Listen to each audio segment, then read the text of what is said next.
Hi guys, మనమైతే ఈ వీడియోలో మెషిన్ లెర్నింగ్ సబ్జెక్ట్ గురించి అయితే తెలుసుకోబోతున్నాం. అయితే ఈ సబ్జెక్ట్ అనేది ఫస్ట్ మనం ఎగ్జామ్కి ఎలా ప్రిపేర్ అవ్వాలో తెలుసుకోండి. నార్మల్గా మనం అటెంప్ట్ చేయాల్సింది 70 మార్క్స్కి, అంటే 10 క్వశ్చన్స్ అయితే మనం అటెంప్ట్ చేయాలి. 10 into 7, ఒక్కొక్క క్వశ్చన్కి 7 మార్క్స్ అయితే ఉంటాయి. సో ఇక్కడ ఏమొచ్చి మనకి యూనిట్ 1, ఇప్పుడైతే ఈ వీడియోలో యూనిట్ 1 మొత్తం డిస్కస్ చేసుకోబోతున్నాం. అయితే యూనిట్ 1 నుండి మనకి ఇచ్చేది క్వశ్చన్ పేపర్లో కనబడే క్వశ్చన్స్ అన్నీ 4 క్వశ్చన్స్ కనబడతాయి. అంటే ఇక్కడ యూనిట్ 1లో ఫస్ట్ రామ్లో వస్తాయి. యూనిట్ 1 అనేది ఫస్ట్ రామ్లో ఇక్కడ 1, 2, 6 అని ఇచ్చి 3, 4, అంటే పై 2 పైన రాయాలి, కింద 2 పైన రాయాలి. ఇది మన కాన్సెప్ట్. అంటే యూనిట్ 1 నుండి మనం రాయాల్సినవి 2 క్వశ్చన్స్. యూనిట్ 1 నుండి ఎన్ని మార్క్స్కి వస్తాయి? 14 మార్క్స్కి అయితే క్వశ్చన్ పేపర్లో ఉంటాయి అన్నమాట. అయితే ఇప్పుడు మనం యూనిట్ 1 అనేది పర్ఫెక్ట్గా నేర్చుకుంటే 14 మార్క్స్ అనేది ఈజీగా అటెంప్ట్ చేయొచ్చు.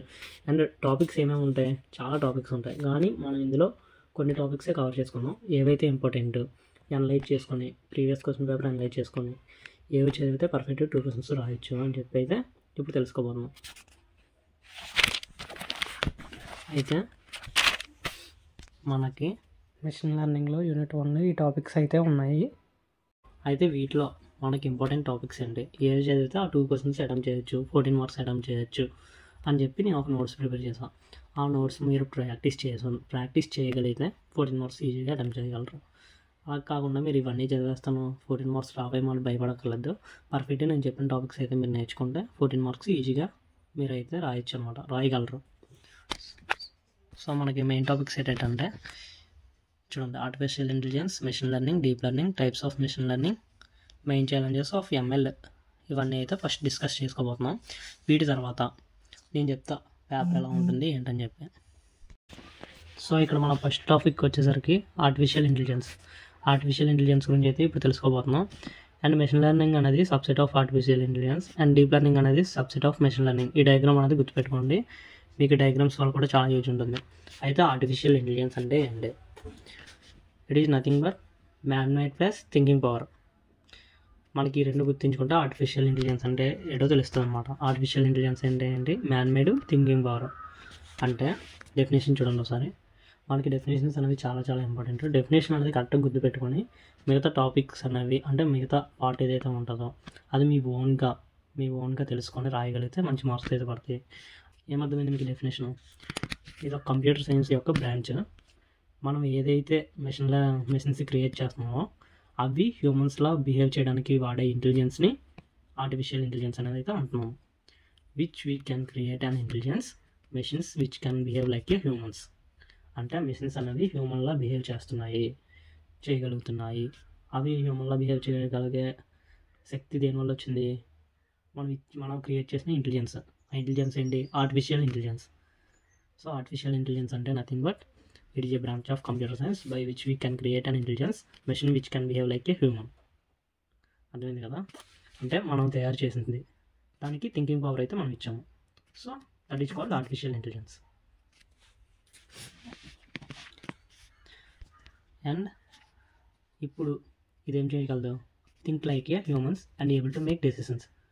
ఈ ఇంటెలిజెన్స్ ఇవ్వడం వలన అది ఏం చేయగలుగుతుంది? హ్యూమన్స్ లాగా ఆలోచించగలుగుతుంది, డెసిషన్స్ తీసుకోగలుగుతుంది.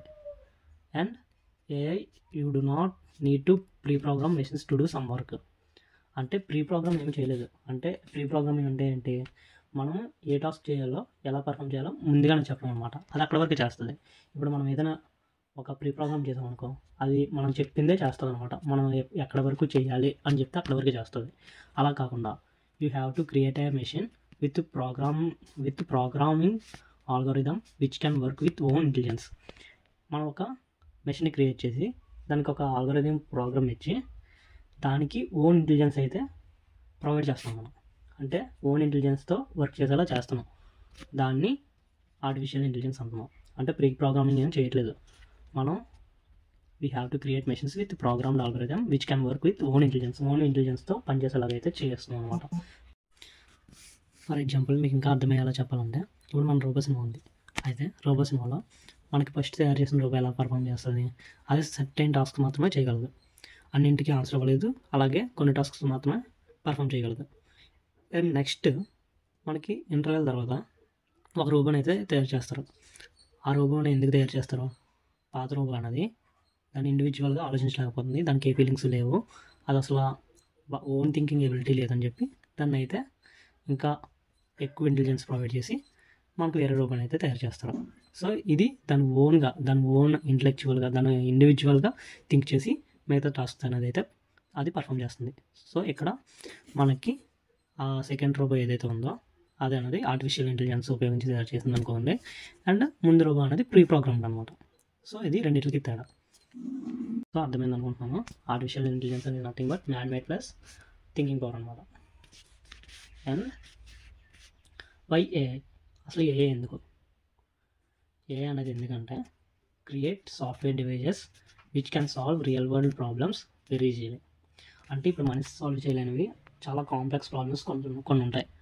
అవి ఈ ఏఐ ద్వారా, ఈ ఏఐ డివైజెస్ ద్వారా, ఈ ఏఐ సాఫ్ట్వేర్ ద్వారా అయితే మనం ఈజీగా సాల్వ్ చేయొచ్చు. ఫర్ ఎగ్జాంపుల్, ఇప్పుడు ఒక పేషెంట్ ఉన్నాడు, పేషెంట్ లోపల ఏదో ప్రాబ్లం ఉంటుంది, ఏదో ప్రాబ్లం ఉంటుంది, అది బయటికి చూస్తే మనకు కనబడదు. కానీ ఏఐ సాఫ్ట్వేర్ వాడడం వల్ల, లేకపోతే ఏఐ వాడడం వల్ల ఆ వ్యక్తి యొక్క కండిషన్ ఏంటి, హెల్త్ ప్రాబ్లం ఏంటి అనేది ఈజీగా మనం అయితే తెలుసుకోవచ్చు. అంతేకాకుండా రోబోట్స్ని బిల్డ్ చేయొచ్చు. ఈ రోబోట్స్ ద్వారా ఏమైనా చేయించవచ్చు, మనం టీచింగ్ చేయించవచ్చు, అండ్ ఒక ఎంప్లాయీలా చేయించవచ్చు.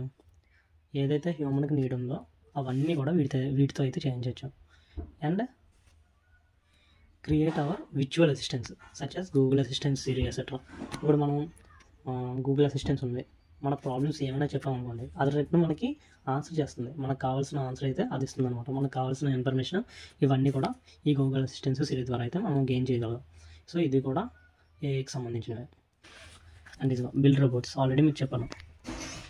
And for new technologies, devices and new opportunities. And new టెక్నాలజీస్ని కనుగొనడానికి కూడా ఏఐ అనేది యూజ్ అవుతుంది. డివైజెస్ కానీ, న్యూ ఆపర్చునిటీస్ కానీ, ఇవి ఏం కావాలన్నా సరే ఏఐ అనేది మనకి యూజ్ అవుతుంది అనమాట. And goals of AI and replicate human AI, అంటే human intelligence, replicate human intelligence అంటే ఒక హ్యూమన్ ఇంటెలిజెన్స్ లాగా ఇదైతే పనిచేస్తుంది అనమాట.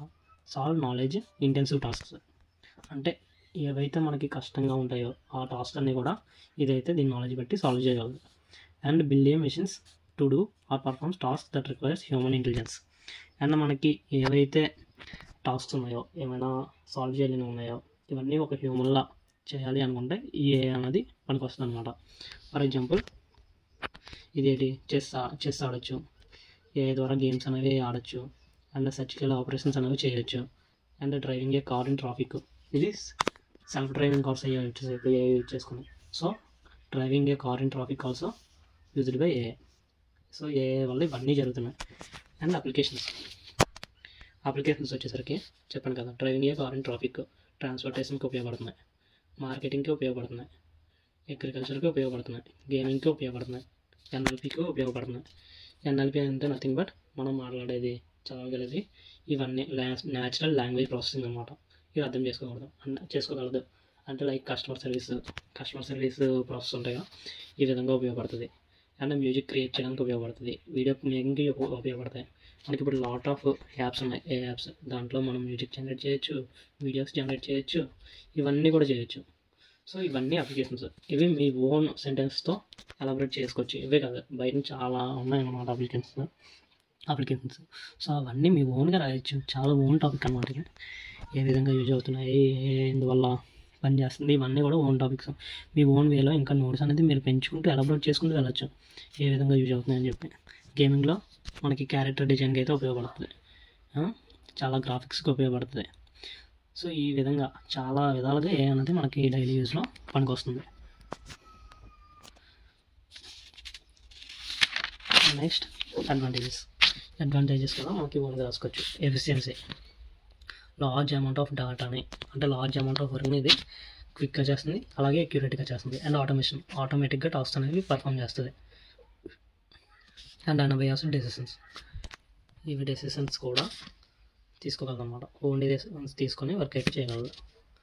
ఇవి అడ్వాంటేజెస్, మనకు చాలా అడ్వాంటేజెస్ ఉన్నాయి, అవి కూడా మీరు రాసుకోవచ్చు. అడ్వాంటేజెస్లో కూడా ఇవన్నీ రాసుకోవచ్చు. ఇవి మనకి ఉపయోగపడుతున్నాయని, సాంగ్స్ జనరేట్ చేయగలని, ఇప్పుడు చాలా సినిమాల్లో సాంగ్స్కి కూడా ఏవి ఉపయోగపడుతున్నాయి. సో ఇవన్నీ కూడా ఈ అడ్వాంటేజెస్లో కూడా రాసుకోవచ్చు. అండ్ డిసడ్వాంటేజెస్ వచ్చేసరికి ఏంటి, జాబ్ డిస్ప్లేస్మెంట్, అంటే జాబ్స్ అనేవి తగ్గిపోతాయి. హై కాస్ట్, ఇన్ని బెనిఫిట్స్ ఉండడం వల్ల కాస్ట్ అనేది హెవీగా ఉంటుంది. అండ్ ల్యాక్ ఆఫ్ క్రియేటివిటీ అనేది తగ్గిపోతుంది. అండ్ రెడ్యూస్ హ్యూమన్ ఇన్వాల్వ్మెంట్, ఇవన్నీ రావడం వల్ల హ్యూమన్స్కి ఆటోమేటిక్గా బతకం దొరికి హ్యూమన్ ఇన్వాల్వ్మెంట్ కూడా తగ్గిపోతుంది. సో ఇది main topic of artificial intelligence.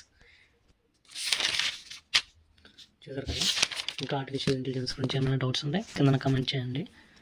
So first topic అనమాట మనకి ఈ ఫస్ట్ యూనిట్లో ఫస్ట్ టాపిక్ అనేది ఆర్టిఫిషియల్ ఇంటెలిజెన్స్. అండ్ కొన్నిసార్లు మనకి క్వశ్చన్ పేపర్లో మెయిన్ ఛాలెంజెస్ ఆఫ్ ఏఐ అనేటివి కూడా అడుగుతారు. అయితే అప్పుడేం చెప్తా, అప్పుడు సేమ్ ఇవే ఈ డిసడ్వాంటేజెస్ ఏవైతే ఉన్నాయో అవి ఛాలెంజెస్ అనమాట. అంటే మనకి ఇంకా చాలా చెప్పచ్చు, చాలా డిసడ్వాంటేజెస్ ఉన్నాయి, చాలా ఛాలెంజెస్ ఉన్నాయి. దానికి ఏంటంటే ఒక ఫీలింగ్స్ ఉండవు, ఏముండవు, ఇలాంటివన్నీ కూడా మనం ఓన్గా అయితే చెప్పచ్చు అనమాట. సో ఇది వెరీ వెరీ కామన్ టాపిక్స్, మీరు ఎగ్జామ్లో చాలా ఎలాబరేట్ చేస్తూ రాసుకోవచ్చు. Thanks for watching guys. Remaining క్లాసెస్తో మళ్ళీ కలుద్దాం.